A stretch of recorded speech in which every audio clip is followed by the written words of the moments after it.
Bharat is equal to Bharat. भ मतलब knowledge, Bhaskar सूर्य भगवान, तो बेसिकली सूर्य रिप्रेजेंट्स नॉलेज, वैसे नॉलेज। रत मतलब who enjoys, a country that enjoys being in knowledge, a country that revels in knowledge is Bharat. भारतीय मतलब क्या, जो अध्यात्म में, नॉलेज में, ज्ञान में जिसको रुचि है वो सच में भारतीय है। केवल पासपोर्ट पे या आधार कार्ड पे भारतीय बनना वो तो बहुत छोटी बात है। जिसका जीवन का लक्ष्य भगवान की प्राप्ति करना है, मोक्ष की प्राप्ति करना है, ज्ञान की प्राप्ति करना है, वो सच में भारतीय है। So if India has to rise, please understand, India will rise only the knowledge way. Economic तरह बनना, सबको अच्छे अर्थव्यवस्था देना, वो तो एक बात है। But you'll be also surprise अगर भारतीयों ने अपना जो अंतर बल है, जिसको कहते हैं inner strength, that is knowledge, ये अगर नहीं समझा तो हम नहीं आगे जा सकते। इसीलिए बाहर के जग में भी अगर आप देखें, India has contributed a lot in the knowledge field. For example IT sector. What is IT sector? It is all knowledge workers. Management के फील्ड में पीटर ड्रकर करके एक बहुत बड़े अमेरिकन टिंकर होके गए, विचारवंत हो गए, उन्होंने कहा the next generation will be of knowledge workers. तो जितने हम पढ़ते लिखते हैं वहां पे भारतीय बाहर आता है। If you look at today, some of the greatest guys sitting in Silicon Valley, America में जितने इनोवेशंस हो रहे हैं वहां पे इंडियंस बैठे हुए हैं। सो कहने का मतलब क्या है, India will rise and India doesn't have a choice but to rise, but we should rise the knowledge way. तो नॉलेज कैसे करें? यूनिवर्सिटी में डिग्री करे, कोर्स करे, पीएचडी करे, इंजीनियरिंग करे? नहीं नहीं नहीं, वो तो एक बात है, that is more the education part of it. But आपको पता है, हर एक व्यक्ति एक आध्यात्मिक मार्ग पे आते हुए एक नॉलेजेबल पर्सन हो जाता है। इसलिए मैं आपको एक सजेशन देना चाहूंगा, हर दिन 15 मिनट अगर हो सके तो आधा घंटा कोई ना कोई शास्त्र का अध्ययन करना अपने घर पे। वो भगवत गीता हो सकती है, महाभारत हो सकती है, रामायण हो सकता है, जो भी आप अपने कल्चर, अपने रिलीजन के हिसाब से जब आप पढ़ते हो, एंड स्पेशली अगर माता पढ़ती है, कोई भी, आजकल तो सारे scriptures are available in local languages, Hindi, Marathi, Gujarati, जो भी आप पढ़ते हो, तो you know what, you are actually becoming a knowledge worker. Ramayana की कथा पढ़ते हो तो उसको कथा करके मत देखना, उस कथा के थ्रू आपको कहीं ना कहीं आपको पता चलता है कि जीवन को कैसे चलाना, उसके मूल्य, उसका नॉलेज, उसका ज्ञान आपको मिलता है। तो हमको कॉलेज में जाना वो तो एक बात का नॉलेज हो गया, लेकिन घर पे बैठ के हमारे शास्त्रों का अध्ययन करना, दिस इज ऑल्सो नॉलेज। इस तरह वहां पे भारत का निर्माण होता है। somebody asked me that how can I contribute to national development? मैं बोला एक चीज करो, आपके घर पे पूजा रूम है? बोलता हाँ। वहां पे एक भगवत गीता या कोई भी किताब रखी है? बोलता हाँ। उसको खोलो, पढ़ो, और समझ में नहीं आया था कोई साधु संत को पूछो। यहां पे बहुत सारे साधु संत हैं जिन्होंने पढ़ा है। Clarify the doubt. और फिर आपको जब क्लैरिटी आती है, स्वामी विवेकानंद ने कहा था ना, educate a woman and educate a family.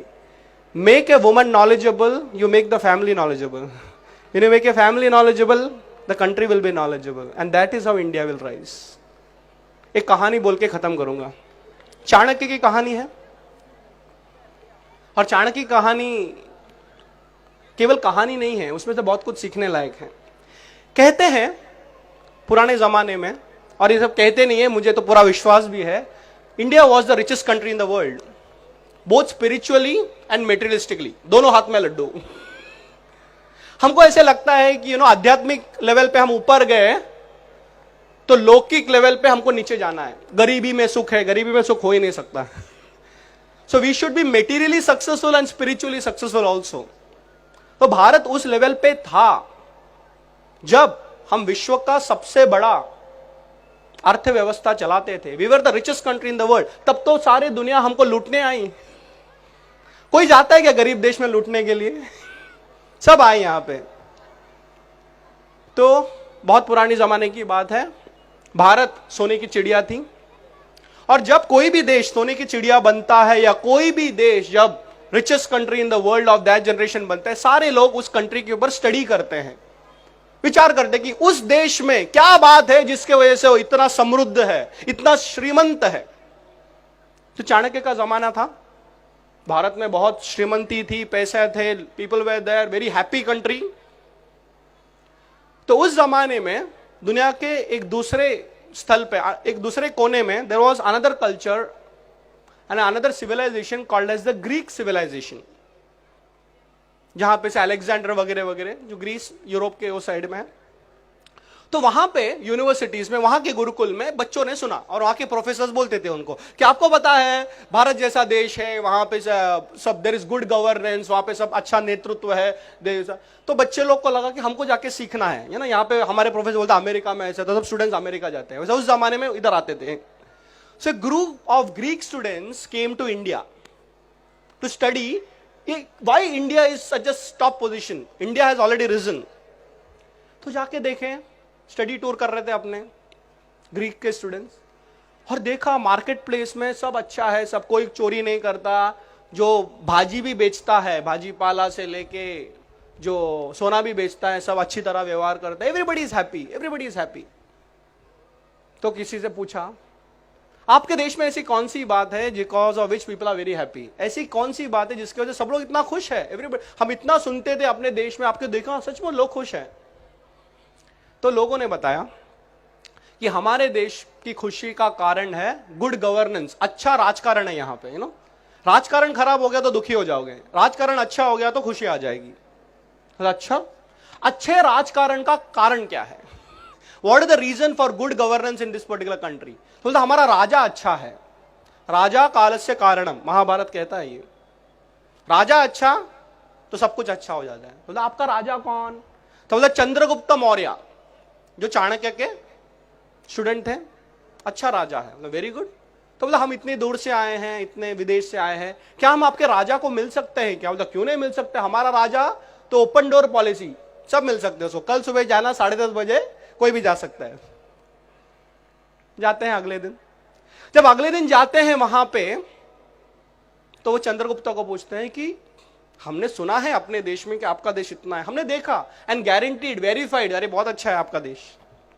लोगों से हमने पूछा कि आपका खुशी का कारण क्या है? तो बोलता है यहाँ पे अर्थव्यवस्था अच्छी है, राजकारण अच्छा है, और राजकारण का रीजन है कि आप अच्छे राजा हैं। तो हमको ये जानना है कि इसका रहस्य क्या है। What is the reason in the secret of you being a great king? How do you run this particular country? आप इस देश को कैसे चलाते हो? तो चंद्रगुप्त हंसे, मैं इस देश को नहीं चलाता। हाँ, मैं इस देश को नहीं चलाता। फिर कौन चलाता है? मेरा गुरु चलाता है। कौन है आपका गुरु? चाणक्य। अच्छा ठीक है, आपसे तो जवाब मिल गया। आप बोलते भाई देश ही नहीं चलाता, सब बोलते आप चलाते हो। इतने दूर से आए, क्या हम आपके गुरु को मिल सकते हैं? बोले क्यों नहीं मिल सकते? कहाँ रहते हैं? वो जंगल में रहते हैं। हाँ, कंफ्यूज। राजा बैठा है यहाँ पे, प्रजा बोलती है राजा चलता है, राजा बोलता है मैंने चलाता है, और वो बोल कहा कौन चलाता है? वो कोई जंगल में बैठा हुआ आदमी। मिल सकते हैं? हाँ, ओपन डोर पॉलिसी। मेरा तो 10:30 बजे आपको आना पड़ता है, उधर कभी भी जा सकते हो, 24 घंटा गुरुकुल खुला रहता है। ये जाते हैं वहां पे, तो एक ब्राह्मण को देखता है वहां पे, तो देखते हैं, बोलते कि चाणक्य चाणक्य कोई है क्या? सीधा साधा आदमी, वहां पे कुछ झाड़ू वगैरह मार रहा। तो हाँ बोलिए। नहीं, चाणक्य से मिलना था। मैं ही चाणक्य हूं। आप राजा के एडवाइजर, सब बोलते हैं पूरा राजकारण चलाते हो आप, ये क्या है? सादा सा ड्रेस डाल के जंगल में बैठा, आप कैसा राज्य चलाते हो? हाँ बैठो। तो बच्चे लोग बहुत कंफ्यूज हो गए। बच्चों ने बोला कि हम अपने देश में सुन के आए कि अच्छा राज्य है, जो प्रजा है उसको पूछते हैं राज्य कैसे अच्छा चलता है? बोलता है राजा की वजह से। राजा को पूछते हो राज्य कैसे चलाते हो? बोलता आप चलाते हो। अब आप बताइए कि आप राज्य कैसे चलाते हो? तो कहता मैंने राज्य चलाता। कंफ्यूज। तो कौन राज्य चलाता है? बोले धर्म राज्य चलाता है। It is the Lord who runs the country. तो फिर आप क्या करते हो? हाँ, ये अच्छा प्रश्न है, आप स्टूडेंट्स हो ना, इसका भी मैं जवाब दूंगा। मेरा काम यही है कि राजा को भगवान का मार्ग बताऊं। So every raja has to operate from a spiritual side and the guru shows him the way. अब राजा राम के बारे में देखिए। राजा राम, रामायण में आप कहते हैं कि ही इज एन आइडियल, पुरुषोत्तम। राम राज्य की कल्पना केवल ऐसे राज्य की, मतलब सब लोग खुश थे, इतना तक कि nature was blessing that particular राज्य। आपको पता है रामायण आप पढ़ोगे, वाल्मीकि रामायण पढ़ो या आध्यात्मिक रामायण पढ़ो, आप देखोगे कि कहते वहां पे उतना ही बारिश होता है, ना एक ज्यादा ना एक कम। ज्यादा बारिश होगी तो भी प्रॉब्लम है, कम बारिश हो तो भी प्रॉब्लम है, क्योंकि जब एक राजा भगवान के नाम पे राज्य चलाता है, निसर्ग भी, nature also blesses that particular country. तो हमारे यहां पे राजाओं को गुरु बताते थे कि कैसे राज्य चलाना है। इसीलिए जब कृष्ण राजा बने तो वो कहते थे कि मेरे को सांदीपनी गुरु ने बताया। कहने का मतलब यह है कि यहां पे बैठे जितने लोग हैं कहीं ना कहीं कल जाके अपने अपने फील्ड के राजा बनेंगे। Some of you may be an academic leader, कोई कॉलेज के प्रिंसिपल बनोगे, कोई साइंटिफिक लीडर, जैसे हम लोग ने अभी मंगलयान किया तो वैसे कोई DRDO हो सकता है या ASRO हो सकता है, वहां के आप लीडर बन सकते हो, या पॉलिटिकल लीडर बन सकते हो, या कॉर्पोरेट लीडर बन सकते हो, कहीं ना कहीं हम जाके आप स्पोर्ट्स लीडर बन सकते हो। लेकिन एक बात याद रखना, आपका क्षेत्र कोई भी हो, अपने लाइफ में एक गुरु होना जरूरी है। अब गुरु कोई करने वाली चीज नहीं होती, पकड़ो मुझे गुरु बनना है या मुझे गुरु बनाओ या आप मेरे गुरु बन जाओ। नहीं नहीं, गुरु कौन है? गुरु होता है जो आपको भगवान का मार्ग दिखाए। अगर आपके पास ऐसा गुरु मिल गया ना, आपका लाइफ पार हो गया।